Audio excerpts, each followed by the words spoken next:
STEM, which stands for Science, Technology, Engineering, and Math, is an exciting area that is tapping into the budding genius capabilities of Orange Public School students at the Scholars Academy.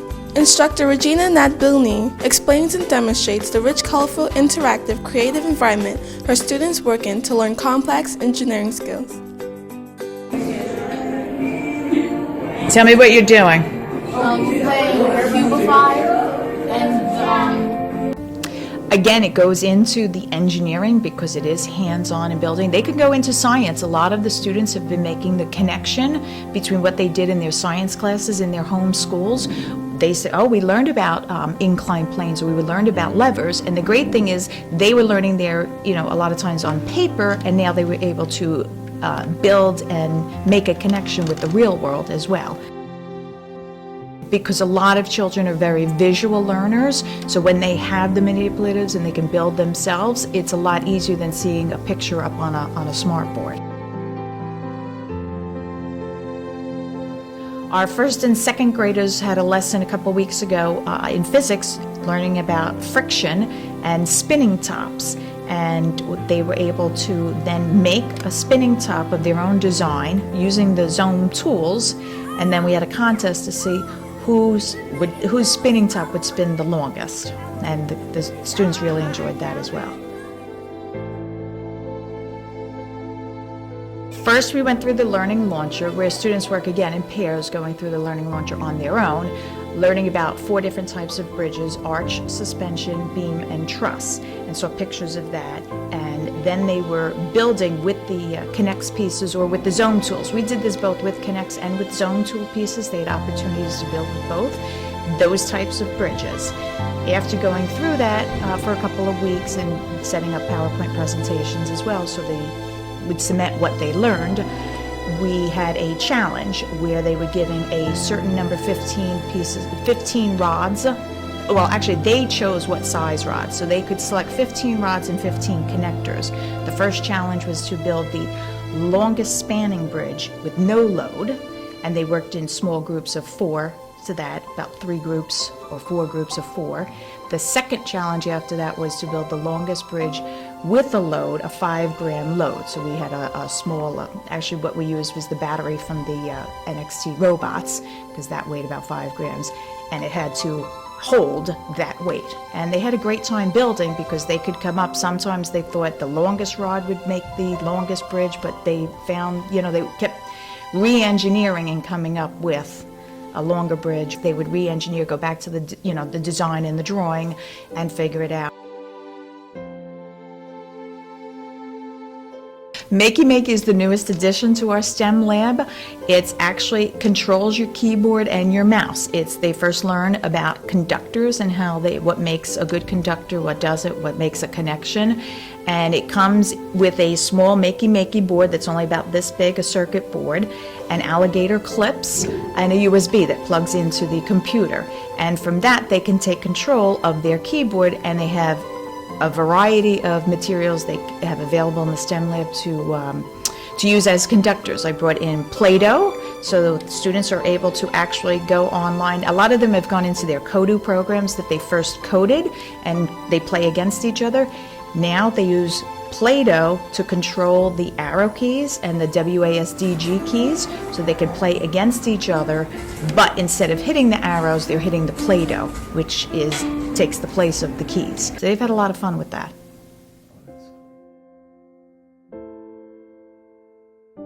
The 7th grade students, 4 of them worked in pairs to build a hydrogen fuel car, which came with a kit from Creative Learning Systems that they then had to put together. I brought in distilled water because they had to use distilled water, which we discussed as well, why, without the minerals building up.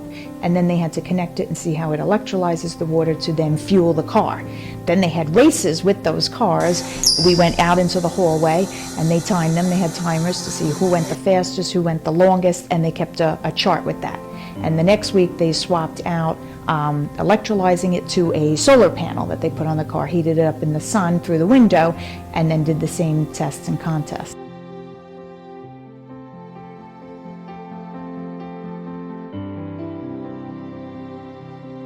First, it was our 5th graders and up that were working on it, but then we had some 3rd and 4th graders who were very good at building and engineering who used the kits as well. They're by Lego. They're called Mindstorms NXT robots, and they're given instructions, either a booklet or online, that they can follow to build a robot. And it's a program put together by Carnegie Mellon. After they finish building it, they then program it so that it moves according to light or sound sensors. So it's been a great opportunity for students to build, use their engineering skills and their programming skills, and it's been phenomenal.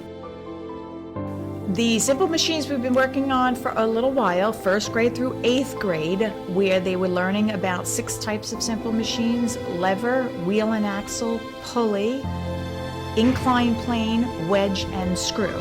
So after going through, again, the learning launcher, which is part of Creative Learning Systems, they then had the opportunity to build from a booklet or from an online PDF with the Connects a different type of simple machine.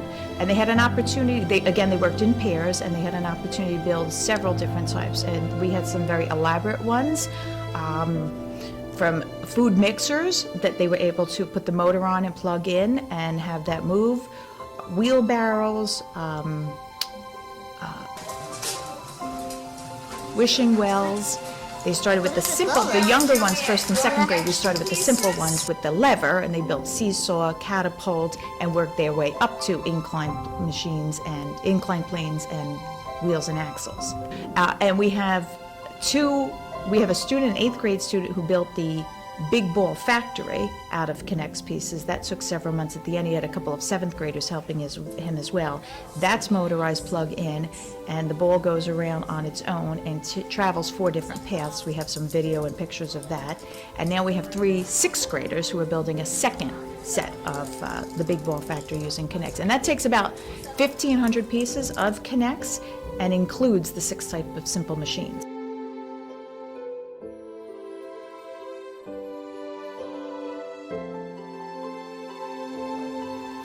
Snap circuits, they have a board and they have different pieces, and it comes with a booklet. So they are learning about creating a closed circuit so that they can turn on a small light. They can make a fan move and fly up in the air. They realize that if they don't have the proper connection made, the circuit doesn't work, and then it's back to the drawing board to figure out where they have made a mistake.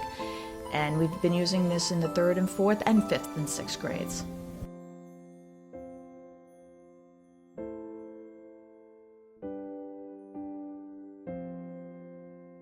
Oh, the flight simulator, that's by Microsoft. And after students go through several tutorials, they are able to use the flight simulator, which comes with a yoke and controls, and they get to practice flying a simulation game with a plane, various airports, helicopters, airplanes, seaplanes.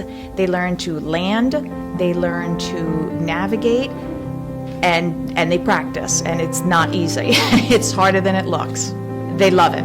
They absolutely love it. And again, we started with the higher age group, 7th and 8th, and then some of the 5th and 6th saw pictures of it on my website. They wanted to try it. They were fine with it. And now even in the 3rd and 4th grade, we have students. They work in pairs. So we have a pilot and a co-pilot, and then usually they are put to a challenge where, they each fly the same mission and then try to beat the other ones, because the landing is very difficult.